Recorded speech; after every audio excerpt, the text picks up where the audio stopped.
నిన్న ఏదైతే సమావేశంలో రేవంత్ రెడ్డి గారు సోషల్ మీడియా మిత్రులకు చదువు రాదని కనీసం ఏబీసీలు రావని కొన్ని మాటలు మాట్లాడారు. కొంతమంది సీనియర్లకు జూనియర్లకు కూడా తేడా లేదని నిన్న మాట్లాడడం జరిగింది.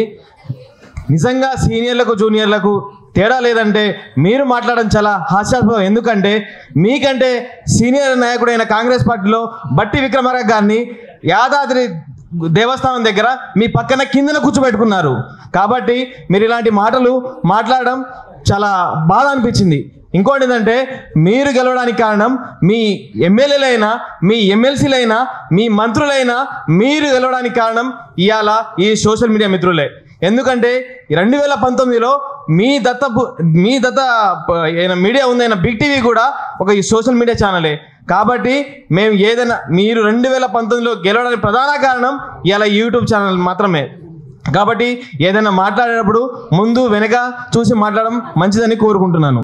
అందరేమో ఛానల్ నుంచి ఒక్కొక్కరు వస్తే మా ఛానల్ నుంచి ముగ్గురం వచ్చినాం. ఎందుకంటే కొంత ఆవేశం కాబట్టి కొంత టైం కూడా ఎక్కువనే ఇవ్వాలి మీరు. సో ముఖ్యంగా నిన్న మాట్లాడినటువంటి ఆ మాటలు అయితే మాత్రం ముఖ్యమంత్రి మాట్లాడినటువంటి మాటల్ని ఖచ్చితంగా మనం అందరం కూడా ఖండించాల్సినటువంటి అవసరం ఉంది. అలాగే ఖండించడంతో పాటు తిరుగుబాటు కూడా చేయాల్సినటువంటి అవసరం కూడా ఉన్నది. ఒకసారేమో గతంలో గొట్టాలని చెప్పేసి మాట్లాడి కించపరిచినటువంటి ముఖ్యమంత్రి రేవంత్ రెడ్డి గారు మరోసారి స్టేజ్ దిగి చెంపల పైన కొట్టాలని చెప్పేసి అనడం ఇది నిజంగా కూడా ఆ ముఖ్యమంత్రికి చెల్లుబాటు అయిందని చెప్పేసి అనుకోవచ్చు. ముఖ్యంగా ఆయన ఈరోజు ఒక ముఖ్యమంత్రిగా బాధ్యత నిర్వహించడానికి ప్రధానమైనటువంటి ముఖ్య భూమిక పోషించినటువంటిదే సోషల్ మీడియా. సో ఈ సోషల్ మీడియా లేనట్టయితే ఉంటే మరి ఆయన ఎక్కడ ఉండేటోడో ఒకసారి అర్థం చేసుకోవచ్చు. ఆలు రానటువంటి వాళ్ళు ఈరోజు జర్నలిస్ట్గా చెల్లమని అవుతా ఉన్నారంటూ. సో చాలా సందర్భాల్లో నేను గుంపు మేస్త్రి అని చెప్పేసి మాట్లాడినటువంటి ముఖ్యమంత్రి రేవంత్ రెడ్డి గారు సో మరి ఆయన అడ్డా మీది కూలీలని తీసుకుపోయి ఆయన వర్క్ చేయించాల్సినటువంటి అవసరం ఉంటుంది. ఎందుకంటే ఆయన గుంపు మేస్త్రి కాబట్టి. మరి గుంపు మేస్త్రే ముఖ్యమంత్రి అయినప్పుడు ఇలా ఆలు రానటువంటి వాళ్ళు జర్నలిస్ట్ అయితే తప్పేంటి? సో వాళ్ళు ప్రశ్నించాల్సినటువంటి వాళ్ళు జర్నలిస్టులు. వాళ్ళు ఆలు వస్తాయి వీళ్ళు వస్తాయని కాదు.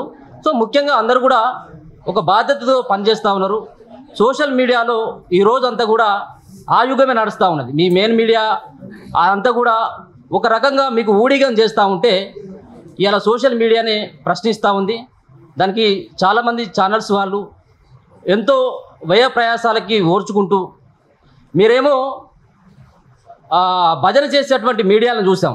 అదే భజన చేసేటువంటి మీడియాలేమో మీరు యాడ్స్ ఇచ్చేటువంటి మీడియాలు, మీ శాటిలైట్ మీడియాలు.